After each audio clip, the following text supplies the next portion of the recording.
Hi guys, Pastor Jomel here. I pray that this sermon will encourage you and deepen your faith.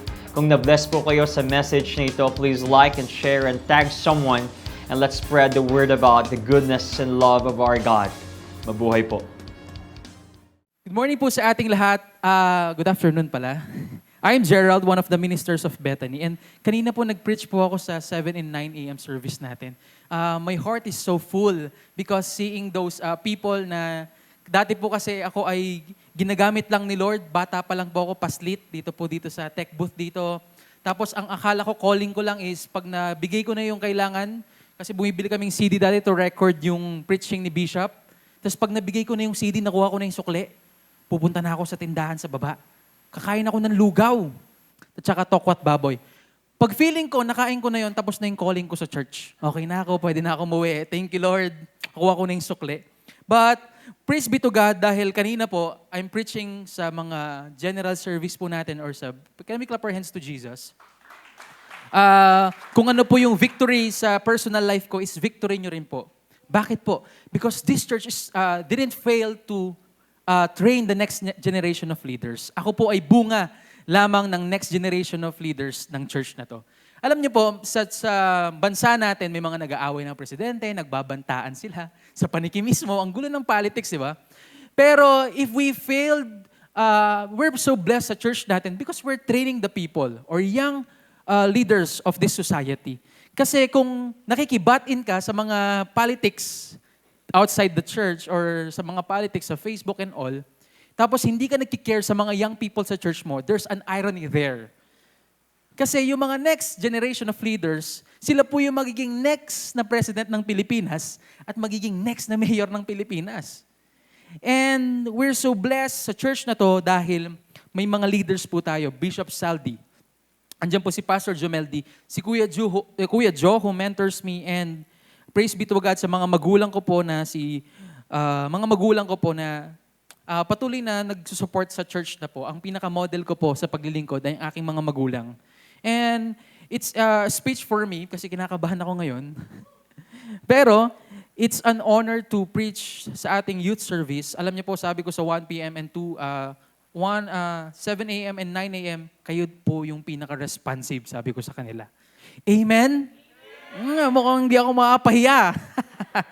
Ayan. So, si Bishop po at ang ating doktora, Bishop Saldi and Doktora po, tonight darating na po sila. Praise God. Alam niyo po ba ang ating mga bishop na nag-vacation with Kuya Doc? Si Kuya Doc talagang amoy Amerika. Amen? And I think it's enjoy po sila sa kanilang vacation. And tayo rin po. Alam ko yung mga YA dito, pwede rin tayo magbakasyon kasi nakuha na natin yung 13-month pay natin. Amen. Diba? Kasi magpapasko na, favorite mong pagkain, yung salad. Diba? Saan si JP kanya? Diba? And you know what? 13-month pay, pwede na rin tayo magbakasyon. Maybe some of you, kahit hindi sabihin, nakuha mo na yung 13-month mo, kitang-kita pa. Kitang-kita na. Amen?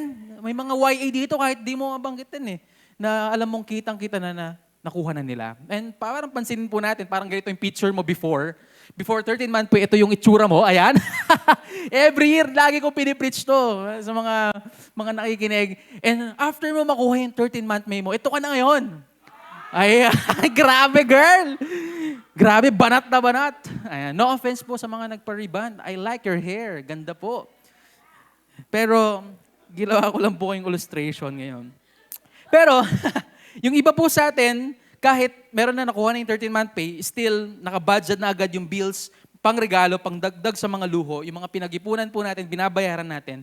Pero aaminin po natin, kahit nakuha natin, kahit gaano kalaki yung 13-month pay mo, parang kulang pa rin. Tama? Sa mga working, o kaya sa mga students ngayon, kahit sobrang grabe na yung effort mo, kulang pa rin for this Dean's Lister, tama? Kulang pa rin sa magtap, even pumasay, kulang pa rin And ngayon, end of the year na po, December 1 na ngayon, praise be to God, na-survive nyo po yung December or yung whole month of 11 months. Pero sabi natin nung January, babawi tayo ngayong taon. Tama? Ang damot mo pa nung January, sabi mo, akin tong taon na to. Ang damot mo, ayaw mag-share. Pero, November na, parang kulang pa rin. hindi pa rin nangyayari yung mga pinangako ng Panginoon nung January. Sabi mo, magbabago ka na nung January 1, magpapapayat na ako.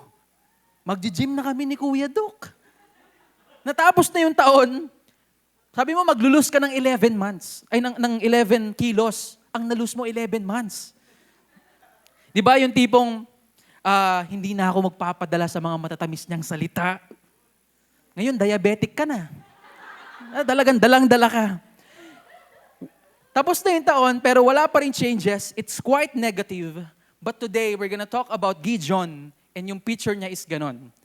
Kahit ano yung gawin nila, for 7 years, they were oppressed by the Midianites. Kahit ginalingan na nila, mag-impok, ay sila ay inaapi ng mga Midianites. And last week, we opened our brand new series called God Like No Other.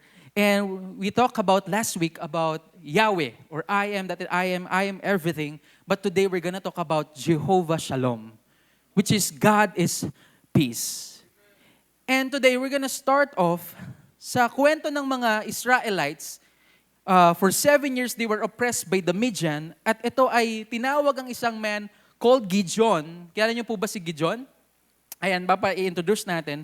And you know, these people, Israelites people, every time they work hard to plant crops, raise livestock, darating yung mga Midianites at kukunin lahat.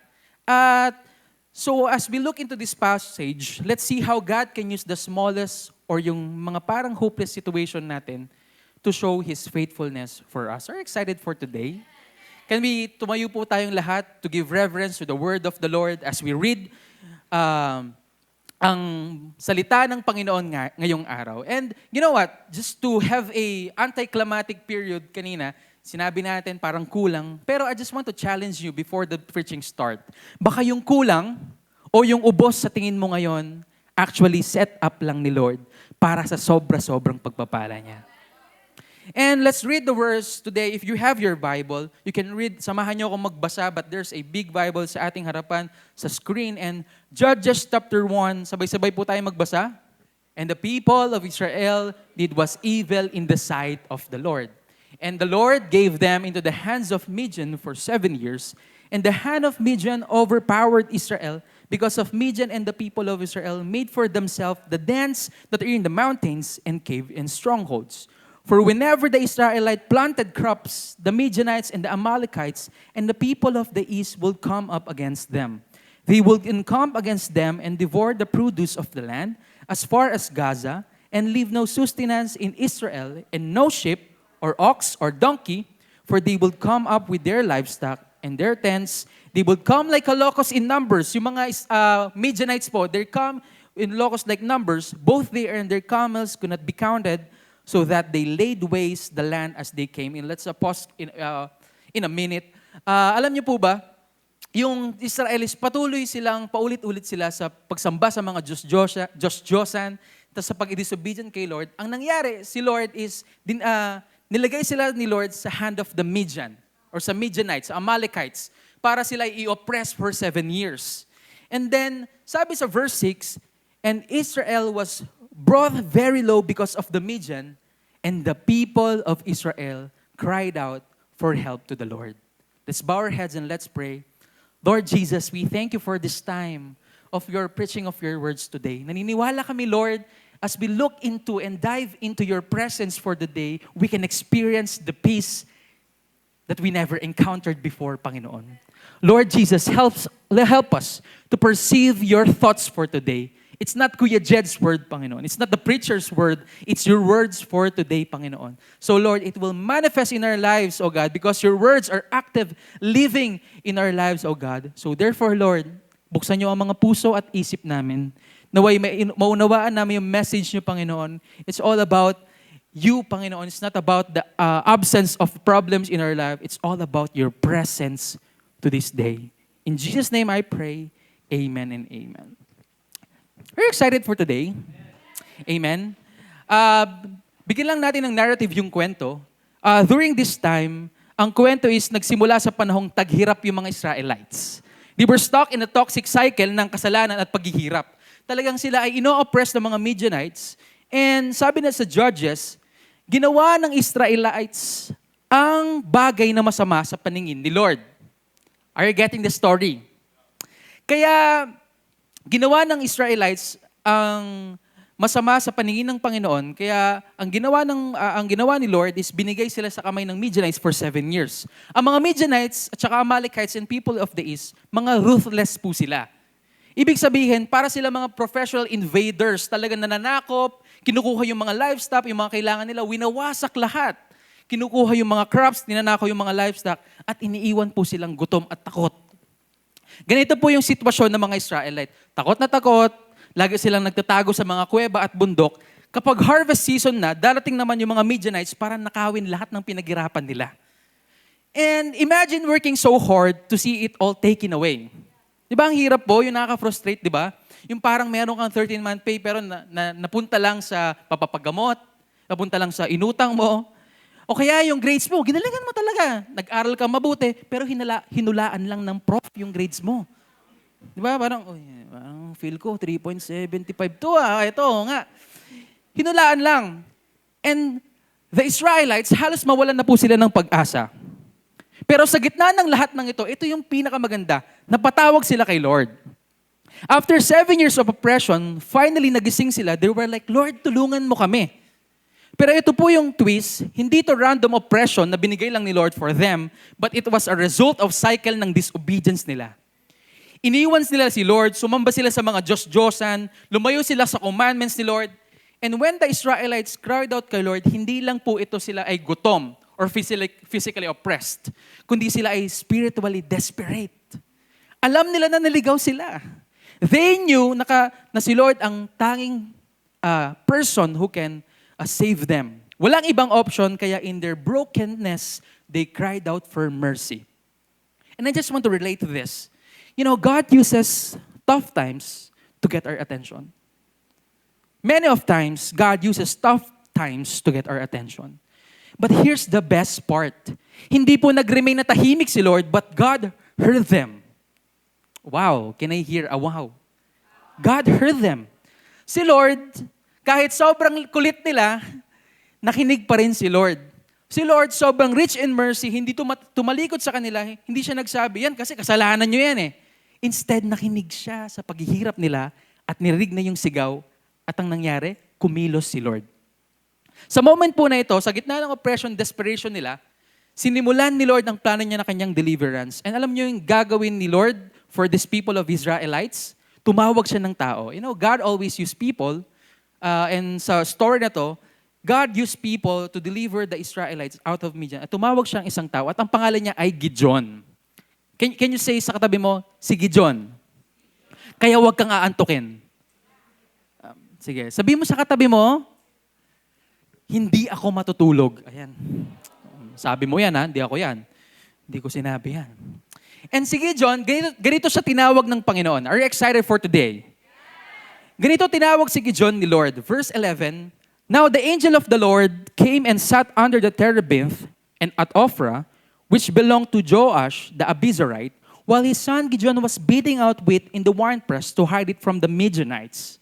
On verse 12, nagtatago daw si Gideon sa winepress. Are you getting the story?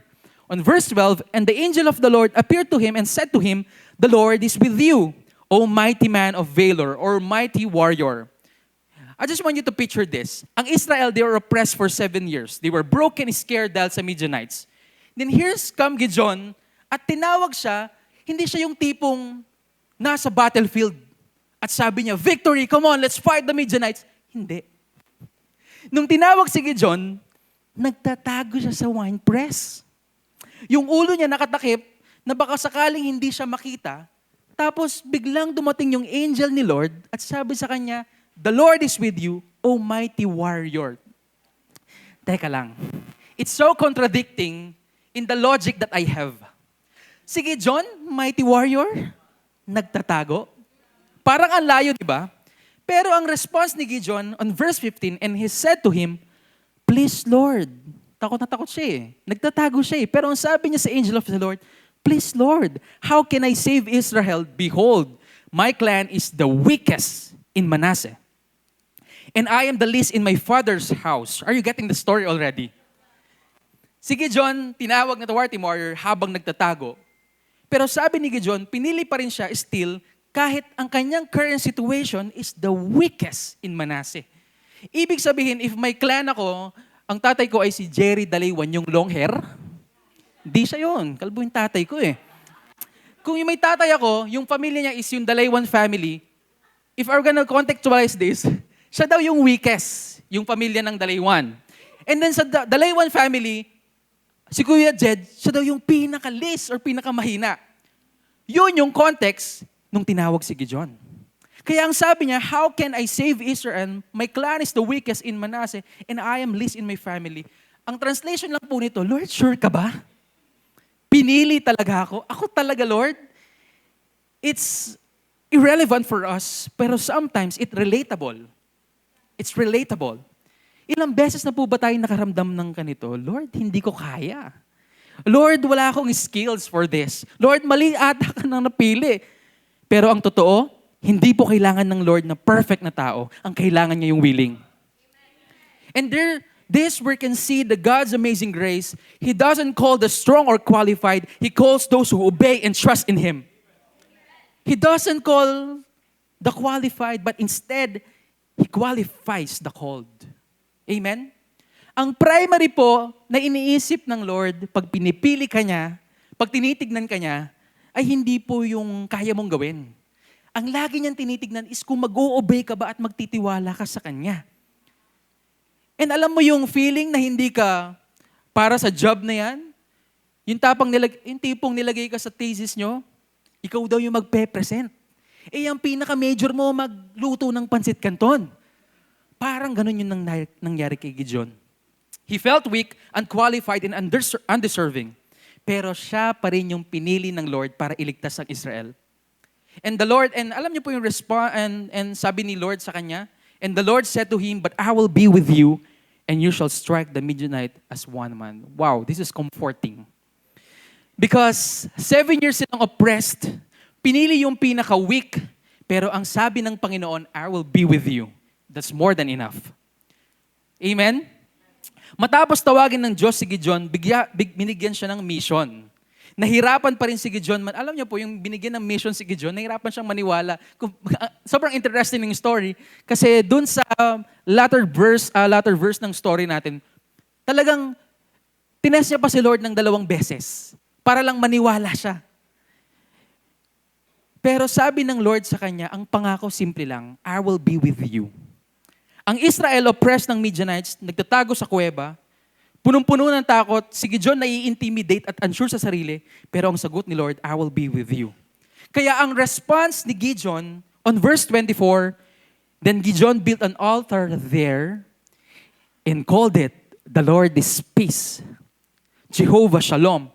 To this day, it stands at Ophrah, which belonged to Abiezrites. Dahil sa dami ng kaba at pakiramdam ni Gideon, hindi siya karapat-dapat. Gumawa siya ng isang makapangyarihan na bagay. Ano po yung ginawa niya? Nagpatayo siya ng altar at tinawag itong Jehovah Shalom or the Lord is peace. Amen. Naranasan mo na ba yung parang nasa gitna ka ng sitwasyon, yung parang gumuguho yung mundo? Yung parang siguro medyo idealistic lang or gumuguho yung mundo, parang hindi siya realistic, parang pero sa hindi mo papaliwanag na paraan, naramdaman mo pa rin yung peace. And ito yung nangyari kay Gideon. It's not about the absence or conflict. It's about the presence of God that says to him that I will be with you. Kaya parang habang nasa crisis po tayo, maybe health problems, problema sa pera, relational conflict, or problema sa grades, possible po na merong kakaibang calm na bumabalot sa iyo. Ang tawag po dyan ay peace of God. Hindi ibig sabihin, wala yung problema, na wala yung mga Midianites, hindi po yung ibig sabihin, kundi ang ibig sabihin, kasama mo ang Lord sa gitna ng unos. At pagkasama mo ang Diyos, merong kapayapaan. Amen? And that's only for my introduction for today. 20 minutes na. Ayan. Kanina, nag-preach ako, 1 hour and 15 minutes. Kaya yung mga plano nyo mamaya sa Walter, madidelay lang ng konti. Okay? So, the battle begins on chapter 7. Ang binasa natin kanina, it's only a background para mas intindihan natin yung narrative. Chapter 6, ngayon, chapter 7 na po. And here, the battle begins. Ito na yung bakbakan, kaya sabi mo sa katabi mo, mag-ready ka na. Ayan, so, Chapter 7, verse 1, ito na po. Then Jerubbaal, that is Gideon, and all the people who were with him rose early and encamped beside the spring of Harod. And the camp of Midian was north of them by the hill of Moreh in the valley. So ang nangyari po si Gideon, sobrang excited, may instruction si Lord sa kanya na he will deliver the Israelites out of Egypt. Tama? Gagamitin si Gideon para maalis sa kamay ng mga Midianites. Excited si Gideon. Umaga pa lang po is nagpunta na siya. And of course, malapit ito sa camp ng Midianites or yung sa kalaban nila. Verse 2, the Lord said to Gideon, the people with you are too many for me to give the Midianites into their hand, lest Israel boast over me, saying, my own hand saved me. Sabi dito ni Lord, sobrang dami nyo. The people with you are too many for to give sa Midianites. And maaga pa lang po si Gideon ay pumunta na kasi excited siya sa pinapagawa ni Lord. Pero sabi ng Lord kay Gideon, masyado kayong marami. Hindi ko pwedeng ipaubaya sa inyo yung tagumpay kasi baka sabihin ng Israel, sila ang nagligtas sa kanyang sarili gamit ang lakas nila. Kaya sabi ni Lord, i-announce mo sa mga sundalo, kung sino yung mga takot, umuwi na. Kung sino yung mga takot sa asawa, umuwi na. Mga takot sa girlfriend. Nakita ko po yung sarili ko, di ako umuwi. Ay, wow! No, bilib na bilib kayo. Di ko, pag nakikita ko lang yung sarili ko, siguro di ako umuwi doon. Siguro, ganun po yung nangyari. Pero really, the story, siyempre ako nag-preach dito so I can control the preaching. So the story, sabi ni Lord, are you getting the story interesting? Una, they were oppressed for 7 years. Tapos, i-deliver na ni Lord from the hand of Midian, ginamit si Gideon, pero sabi niya, sobrang dami nyo. Yung mga takot umuwi. Alam niyo po nangyari? 22,000 yung umuwi. Sobrang dami. Ang bilang nila during their time is 32,000. Tapos 22,000 yung umuwi. Ang naiwan na lang is 10,000. Pero look at this. Sabi sa verse 4, 10,000 na lang yung naiwan. Pero sa verse 4, sabi dito, and the Lord said to Gideon, the people are still too many. Take them down to the water and I will test them and for you there. And anyone whom I say to you, this one shall go with you. And anyone whom I say to you, this one shall not go with you, shall not go. 22,000 na yung umalis. Pero nakita ni Lord yung 10,000, sobra pa ring dami. Pagdating nila sa tubig, sinabi ni Lord kay Gideon, iwalay mo yung mga umiinom na parang aso sa mga umiinom na ginagamit yung kamay nila. May mga parang aso, si Kuya Eloy siguro, siya yung umiinom na gamit yung kamay. Diba? Ayan. Sabi siguro. Ayan. And then, alam niyo po yung nangyari nung hiniwalay ng Panginoon yung umiinom na parang aso at umiinom na parang ginamit yung kamay, ang natira na lang po is 300. Teka lang, Lord. And sabi sa verse 7, and the Lord said to Gideon, sapat na yan. With the 300 men who lap, I will save you, verse 7, and give the Midianites into your hand, and let all others go, every man to his home. Maybe hindi po nagmamatter sa atin kasi kaya naman nila 300 kasama nila si Lord. But I just want to give you an estimate kung sino yung kalaban nila at kung ano yung kalaban nila. Ang dami po ng kalaban nila is 135,000. Meron po yung record sa Judges 8 verse 10. Babasahin nyo. Meron silang 135,000. Yun yung kalaban nila. Ibig sabihin, sobrang dami. And actually, sa verse 12, binigyan ng emphasis ng Bible kung gaano kadami yung Midianites.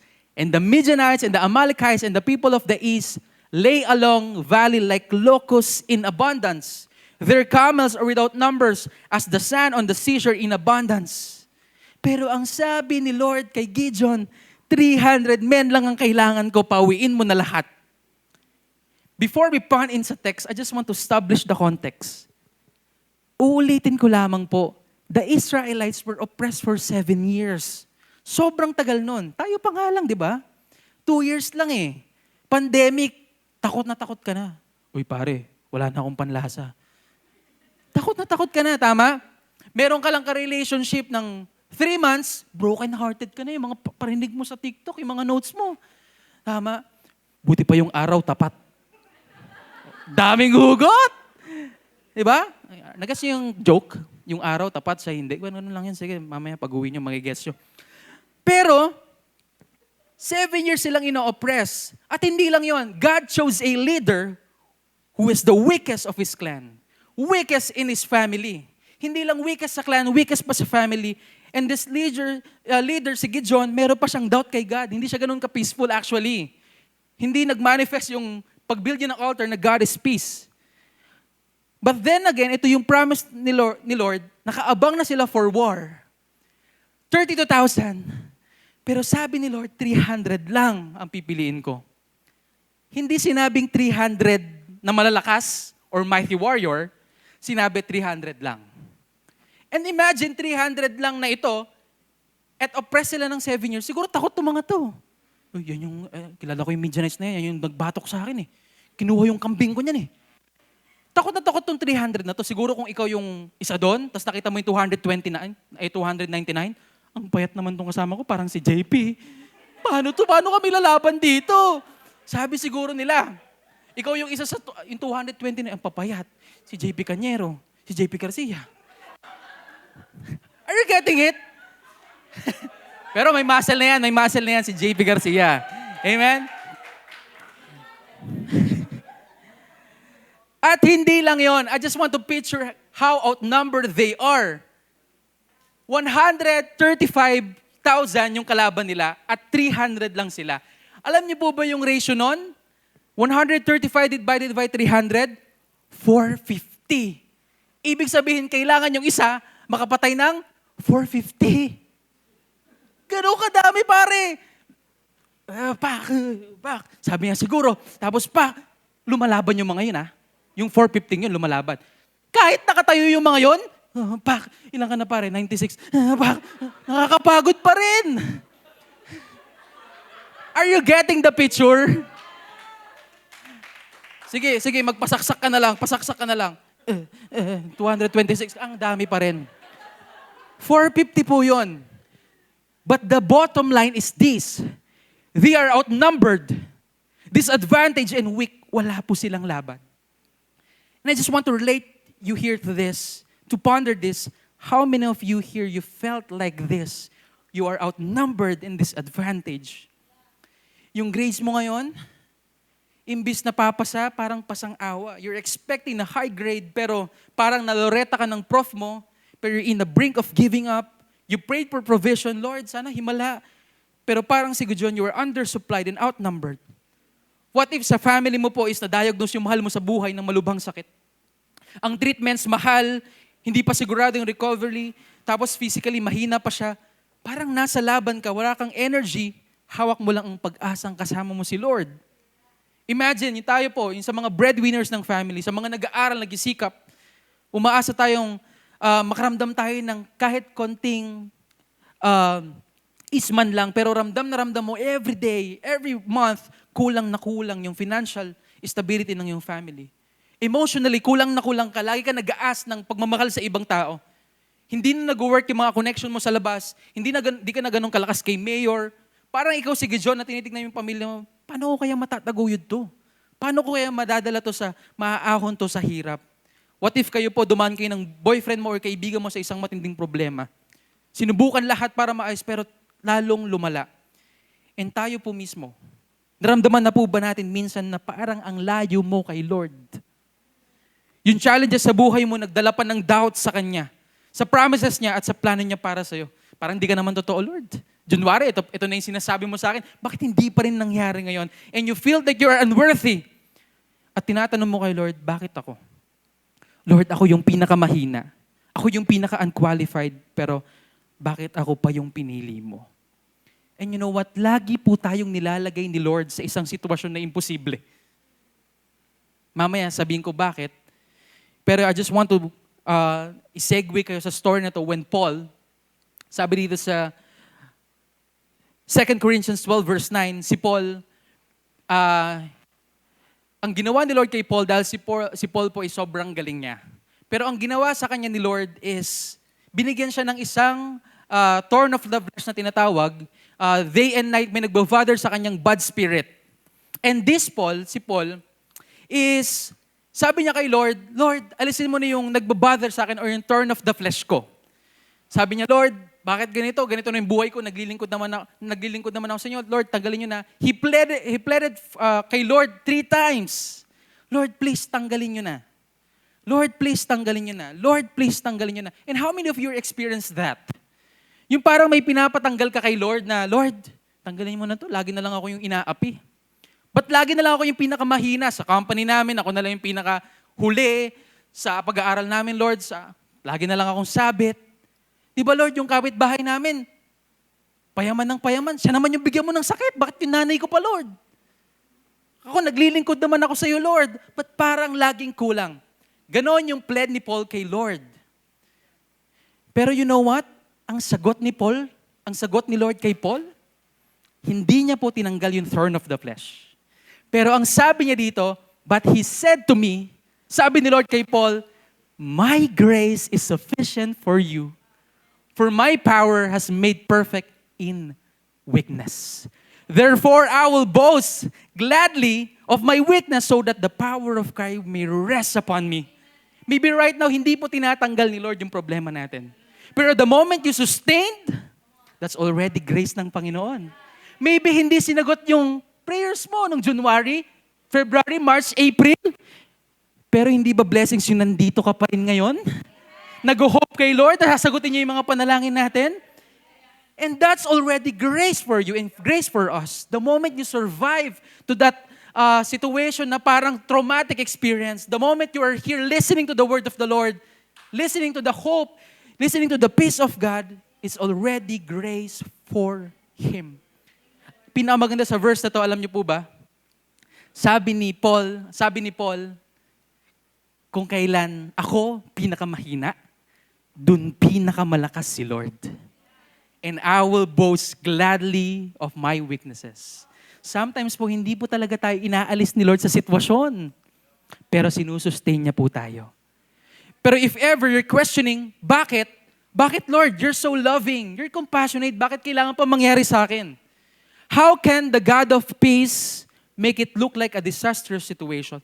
Parang hindi ka ba convinced sa sinabi ko kanina? And you're thinking about how can the God of peace, siya yung peace, make it look like a disastrous situation? Alam niyo po, ang sagot po ay sa first verse.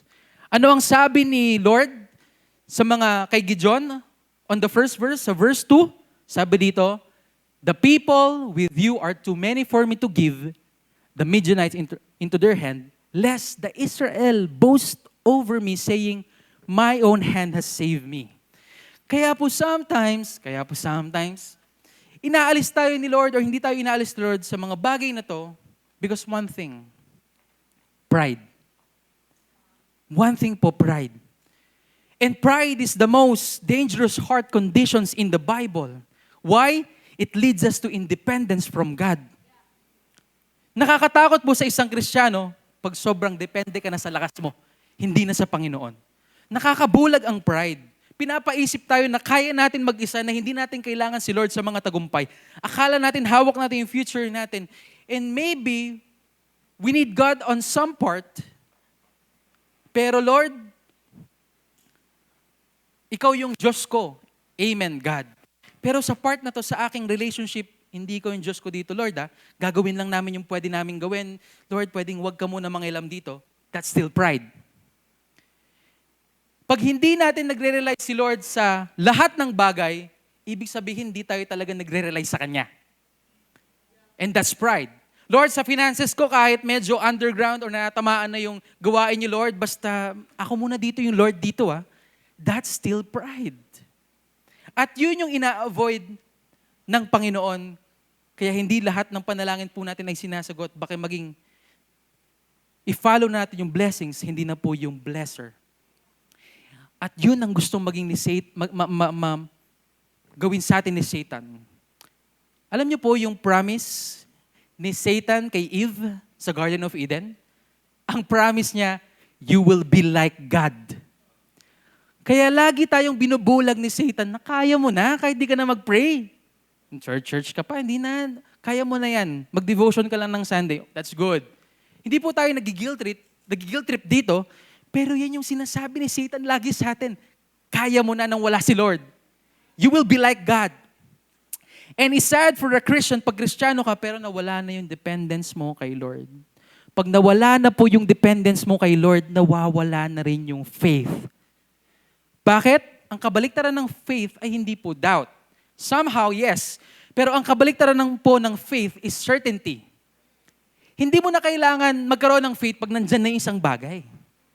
Pag sure na sure ka na, hindi mo na kailangan ng faith doon. Ang faith kasi is believing in the things that is unseen. Pero mag-faith, kakaroon ka ba ng faith pag nandyan na? Yun yung ina-avoid ni Lord. And somehow, yun yung nawawala sa atin pag sure na tayo. Pag gising mo sa umaga, hindi mo na kailangan mag-pray. Hindi mo na kailangan i-seek si Lord. Hindi mo na kailangan magbasa ng Bible. Parang hindi mo na kailangan dumepende kay Lord. Pagdating sa Sunday, parang hindi mo na kailangan mag-church. Kapag sure ka na, dun nawawala yung faith. And you know what? How faith, gaano ka-importante sa Bible? Basahin po natin. Hebrews 11:6. And without faith, it is impossible to please God. Because anyone who comes to Him must believe that He exists and that rewards those who earnestly seek Him. Ang buhay po ng isang Kristiyano ay nag-i-exist lang po para i-please ang Diyos. Amen? Pero without faith, it's impossible for us to please God. Pag dumating sa moment ng buhay mo, kaya ko na to. Nandyan naman yung anak ko nandyan naman yung bank account ko, yung family ko.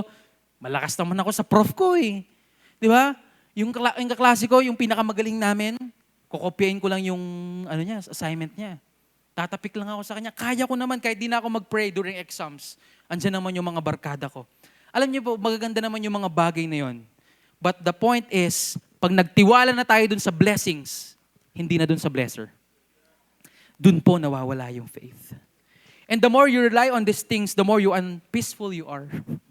The more po nagre-rely ka sa lakas mo, the more nagre-rely ka sa mga material na bagay, the more unpeaceful ka. Alam niyo po, merong statistics na I just came across this article. Star Joel D. Ayan, sige na. Ayan, kasi inaantok kayo I came across this article. Sabi dito, a significant portion of population, hindi nyo lang mabasa, pero sabi dito, sabi sa Global Peace Index po natin, is yung, sabi sa World Happiness Report, alam niyo po ba yung mga wealthy nations? Sila yung most problematic when it comes sa mental health. Sila yung mga unpeaceful. Kung sino yung mga pinakamayaman na countries have the materials, sila pa yung pinaka-unpeaceful and unsatisfied. And tayo pong mga Pilipino, ano tayo? Third world country. Pero sabi sa statistics, tayo yung pinakamasaya. Makita mo lang si Kuya Doc mag-ice cream yummy dyan, Mas tuwang-tuwa ka na di ba? Nakita, Kuya Doc, nag-ice cream yummy. Ayos, trending, Gen Z. Di ba? O kaya yung makita mo yung mga nakatupad ngayon, nakangiti sila, pare, may 500. And sa Pilipinas, I think it's not coincidental na ang Pilipinas is one of the religious nation sa bansa natin. I don't think so na coincidental yun. I think ang mga Pilipino nagre-rely more kay God kaysa mga material na bagay.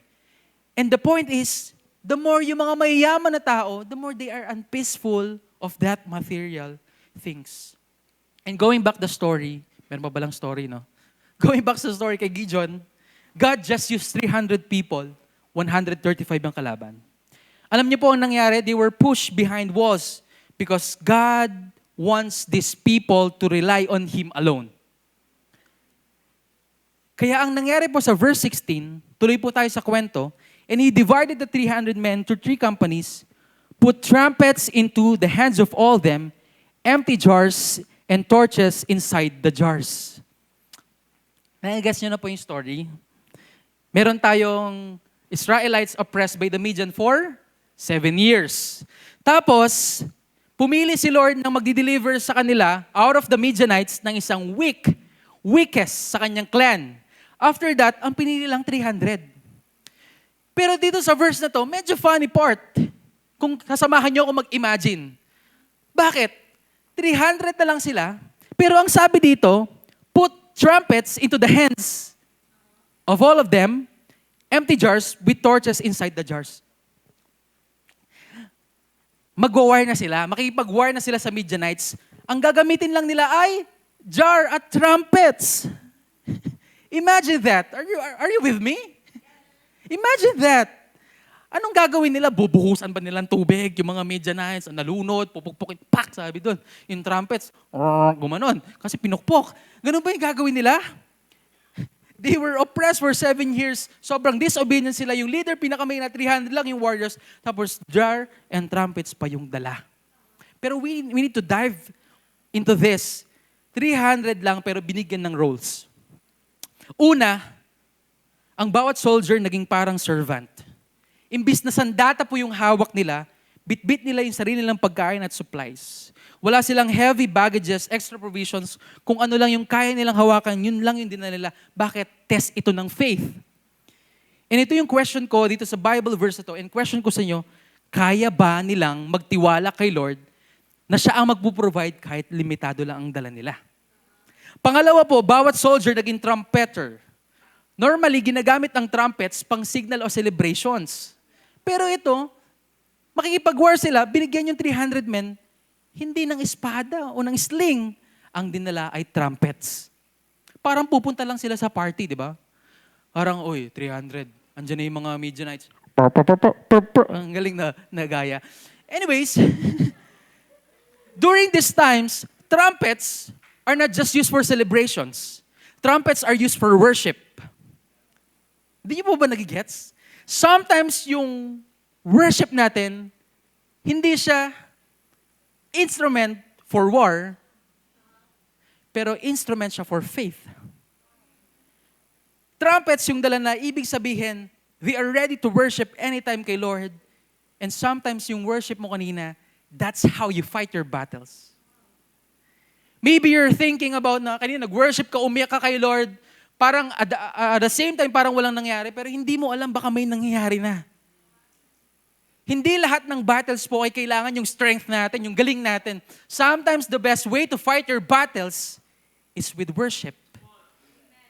Habang nag-worship ka kanina, tumataas yung kamay mo, umiiyak, naririnig ka ni Lord. Ay, habang ginagawa mo yun, may ginagawa din si Lord.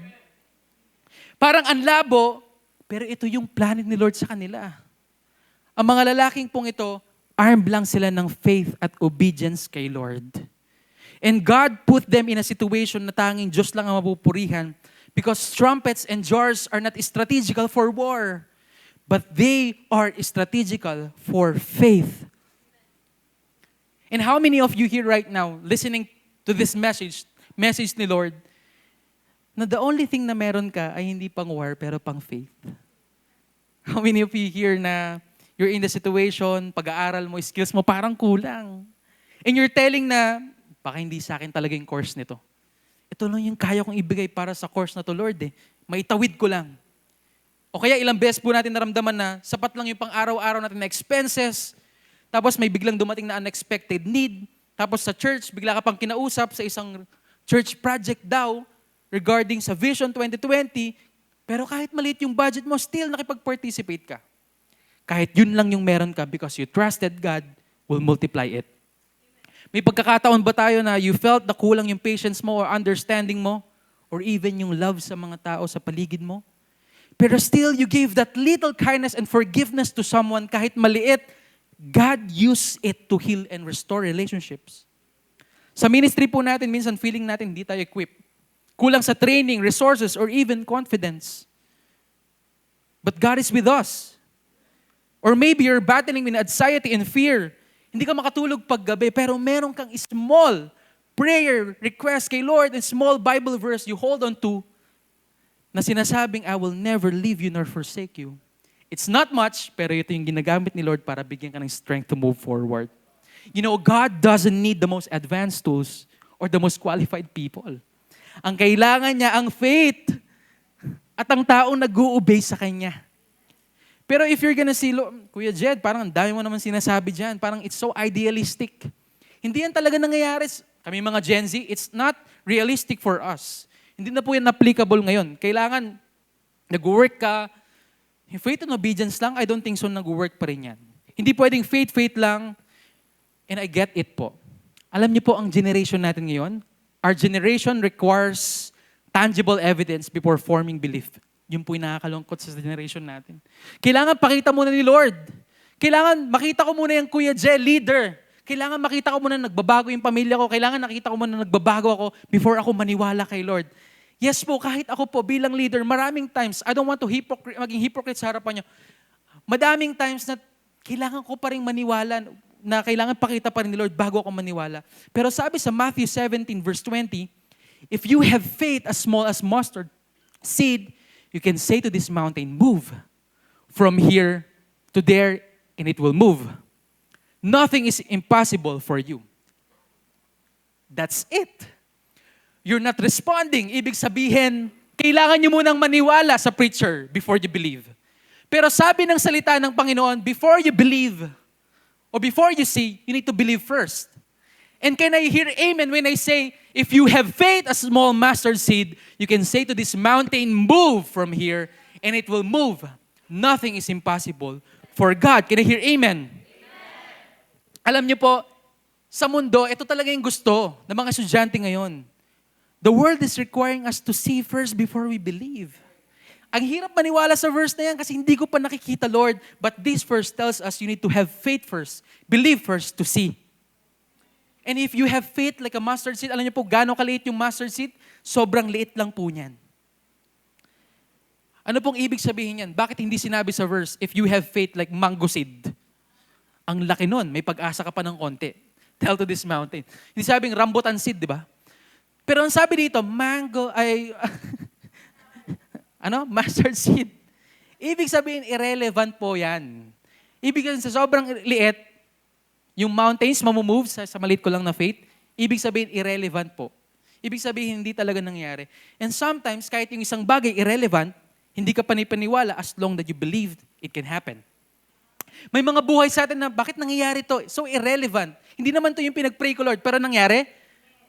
I think it's irrelevant, but it can move mountains.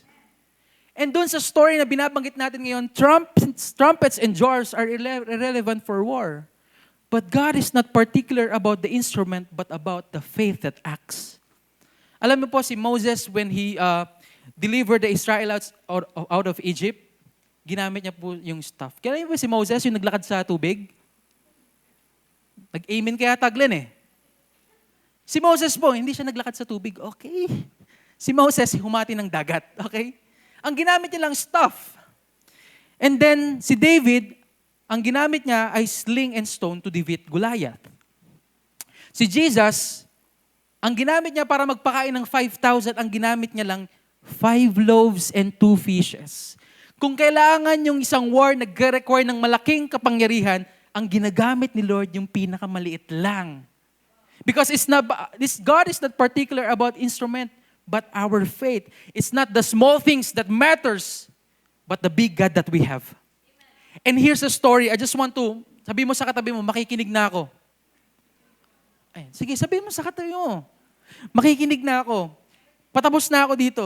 Kuya JP, bigyan mo ako 5 minutes. JP Cañero. Sa story, meron silang trumpets and jars, 300 people versus 135 soldiers. Tapos ang gagamitin nila trumpets, pero ang nangyari, they obeyed kay Lord. At nung nag-obeyed po sila kay Lord, ito po yung nangyari. Basahin natin sabay-sabay, at you can see this. Ito yung 21 Judges 7:21 to 22. Ito po ang sabi. Every man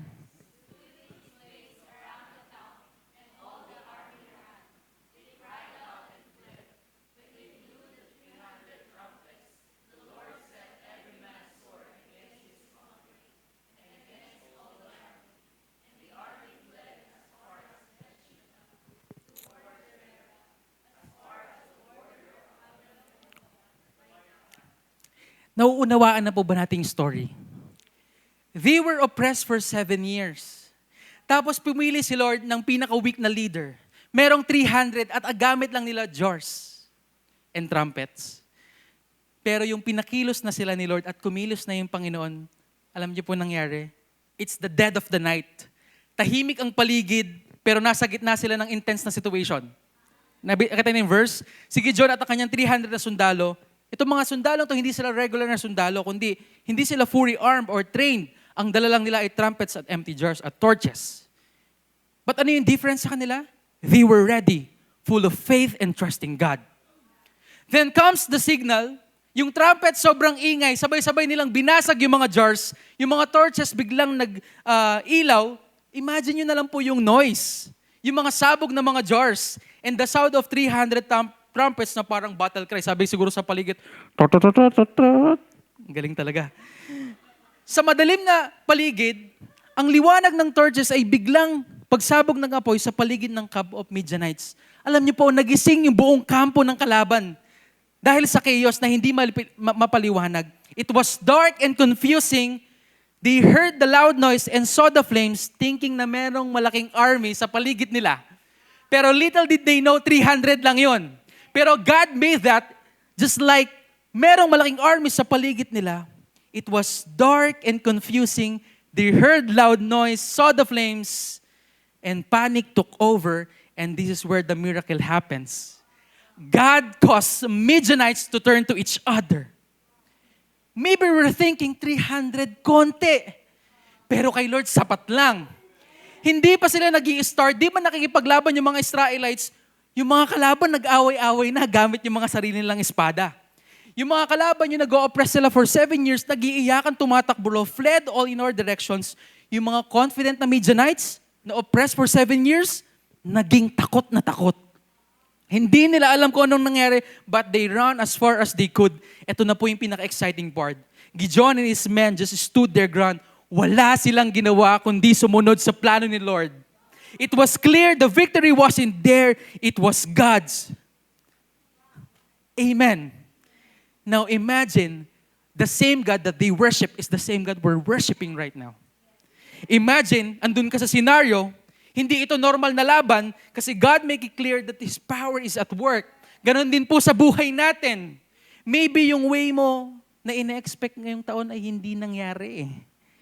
Pero baka yun yung way ni Lord para magtiwala ka sa Kanya. Maybe yung way mo ngayon, yung diskarte mo ngayon, yung plano mo hindi nangyari ngayong taon, pero may better na plano sa si Lord.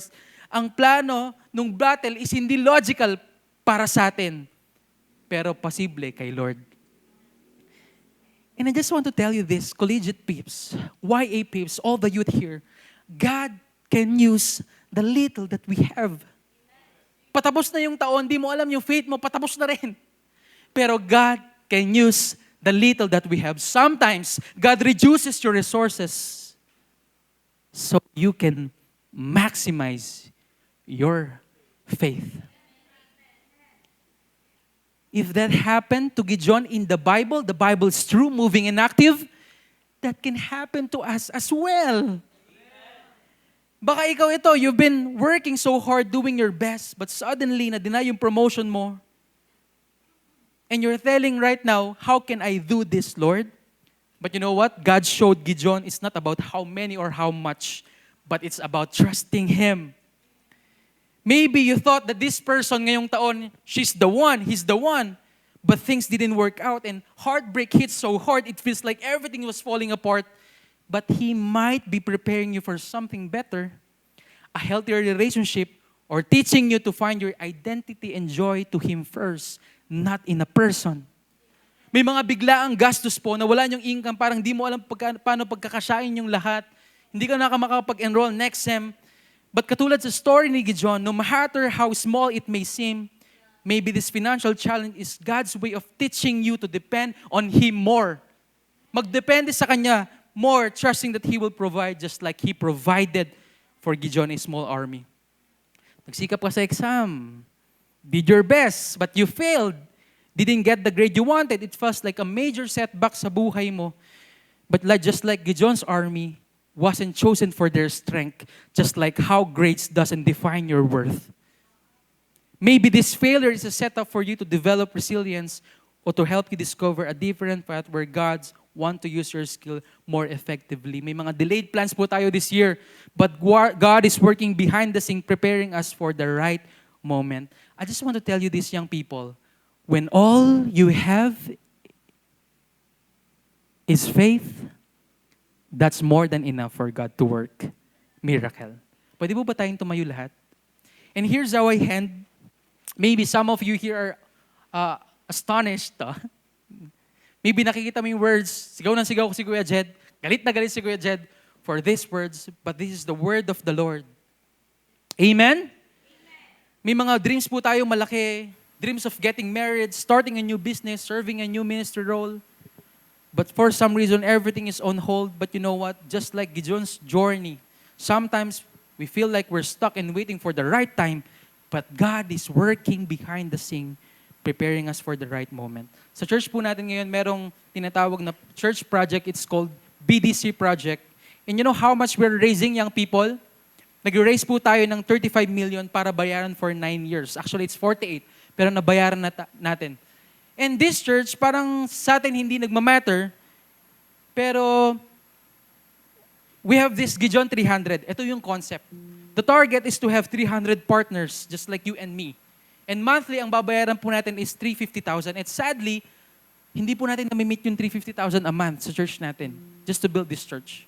Pero I believe, as you hear this message, I want you to be a part of this vision. Sa story, maliit lang yung kaya nilang ibigay.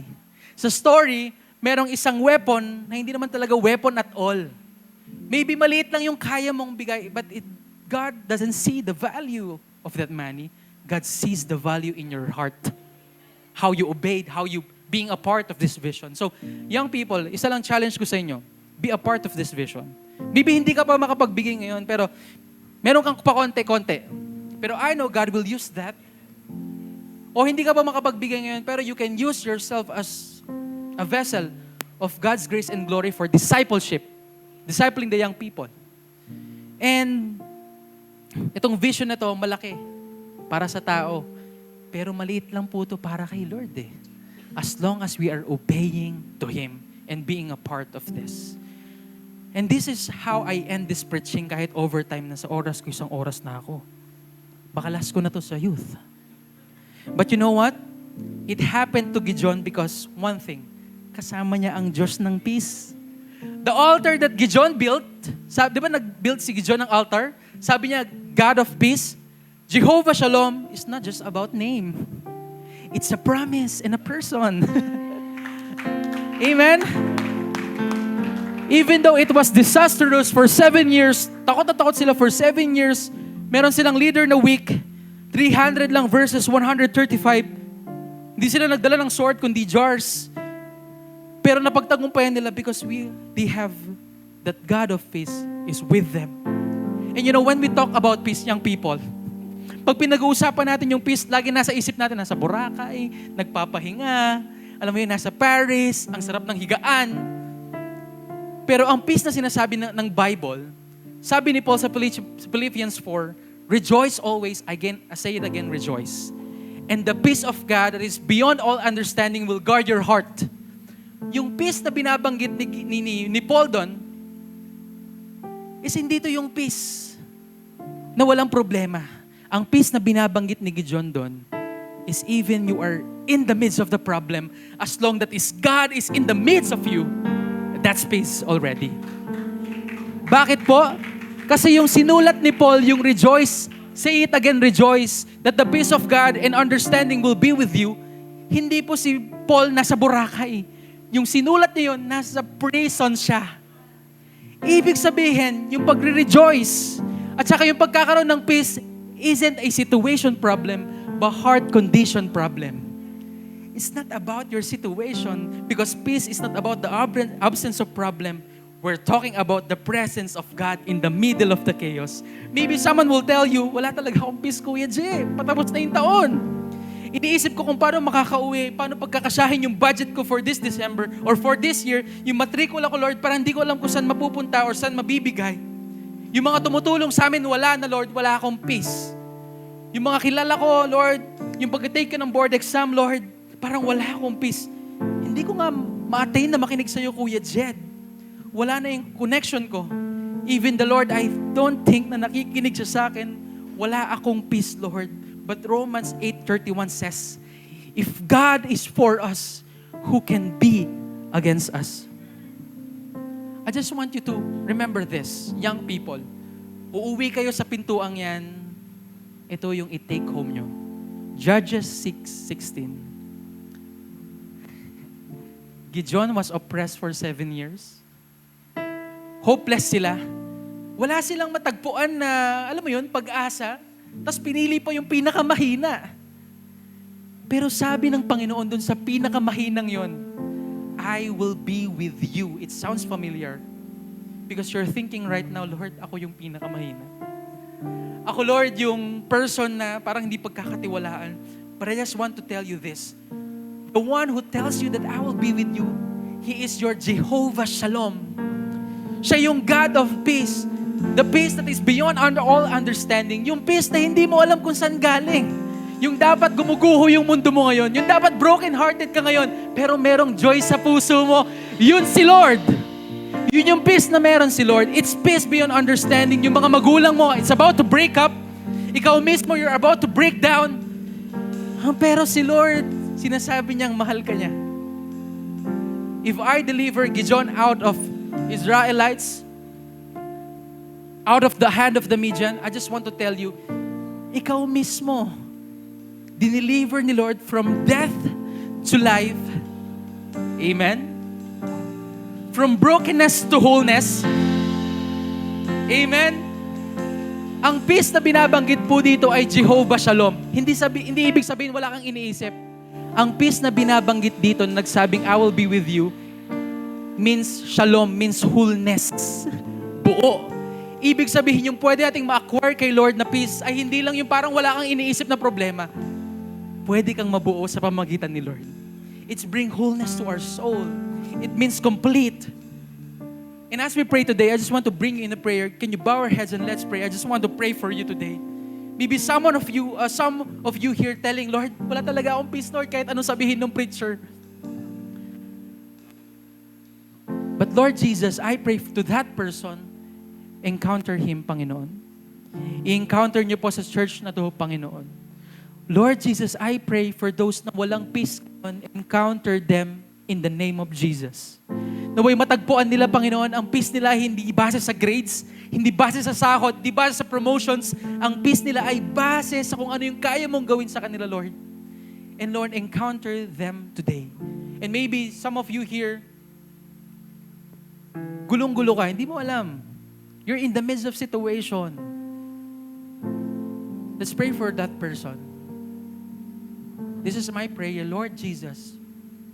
I pray sa mga taong napapagal ngayon, Panginoon, bigyan niyo sila ng pahinga. I pray, Lord Jesus, to these people right here at this moment, bigyan niyo sila ng kapayapaan, Panginoon. And not just that, Lord, bigyan niyo po yung sagot sa kanilang panalangin. Tell them that you are more than enough, God. Your presence is more than enough. Tell them, God, right at this moment, God, please, encounter us today. Tell them that you are with them, Panginoon. Tell them na mahal niyo sila, Panginoon. Tell them that you deliver them out of the death, O God, out of poverty, O God, out of sickness, O God, out of brokenness, O God, out of heartbreak, O God. Deliver them out, Panginoon, in the name of Jesus. Lord Jesus, help us to encounter you today. Are you ready to worship the Lord today? Pwede ba tayo mag-worship? You know, jars, trumpets, irrelevant. Maybe for you, this worship is irrelevant. Parang hindi magmamatter. Pero as we worship the Lord, okay lang ba? Na habang nag-worship ka, you acknowledge that the Lord of peace is with you right now. Sa sandaling moment na nag-worship ka, pwede bang i-acknowledge mo na ito na yung paano mo labanan yung mga battles mo? Because as a Christian, we're not having swords para lumaban sa mga battles. What we have is trumpets. It's worship kay Lord. Can we just worship the Lord? And He heard and He answered. That's why I trust Him. That's why I trust Him. I sought the Lord and He heard and He answered. I sought the Lord and He heard and He answered. I sought the Lord and He heard and He answered. That's why I trust Him. That's why I trust Him. I sought the Lord and He heard.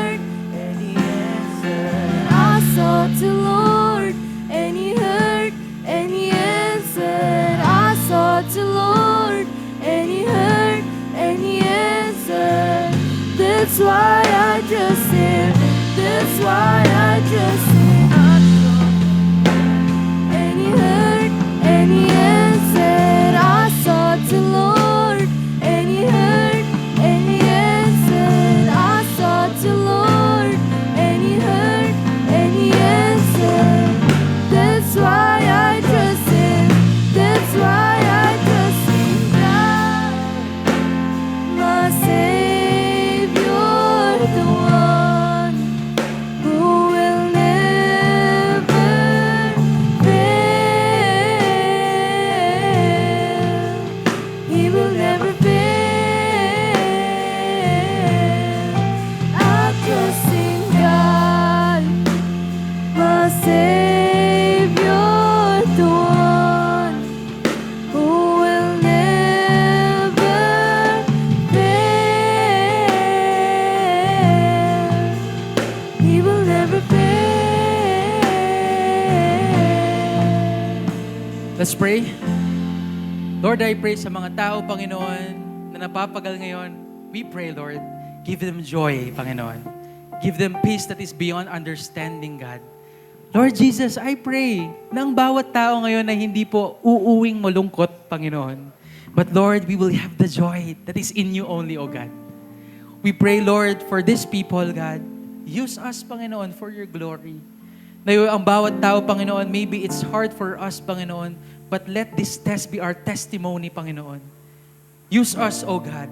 I pray, O God, for those people who have needs right now, sagutin niyo po yung mga panalangin nila. And Lord, naniniwala po ako, Panginoon, that you heard them. That's the best thing happened to us today, that you heard our prayers. Thank you, Lord, the God who hears, the God who have peace. Shalom, Jehovah Shalom. Thank you, Jesus. Lord, as we close this service for today, kayo po ang manguna sa amin, Panginoon. Naway, umalis kami na may kapayapaan, Panginoon. Bigyan nyo kami ng saya, Panginoon. Lord, bigyan nyo kami ng kasagutan sa aming mga panalangin, Lord. We claim this, Panginoon. Maybe it's not happening at this moment, but I know, Lord, you're listening and you can make it happen, Panginoon. So, Lord, Jesus, give us the joy in our hearts today. Give us the peace of mind right at this moment today, Panginoon. May the power of your peace be with us today. May we never be ashamed about the good news that you are good.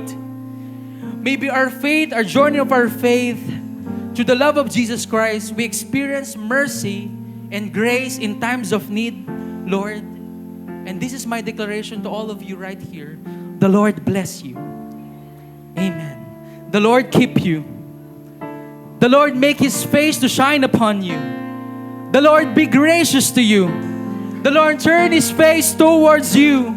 And the Lord give you peace in the name of Jesus. The Lord give you peace. Come on, claim peace. Claim peace. Come on. Say amen. Say amen, God. We need your shout. We need your shout. It's for Jesus. Walang pangalan na maitataas ngayong araw kundi pangalan ni Jesus. I need your shout. I need your shout for Jesus. Come on, let's shout Jesus. Jesus. Thank you, Jesus. Thank you, Jesus. Thank you for the worship, Lord. Thank you, Lord, for the worship. Thank you, Jesus. Thank you, Lord. Thank you, Jesus. We claim this victory upon victory upon victory. In your mighty name we pray with the power of the Holy Spirit. Everybody will say, Amen and Amen.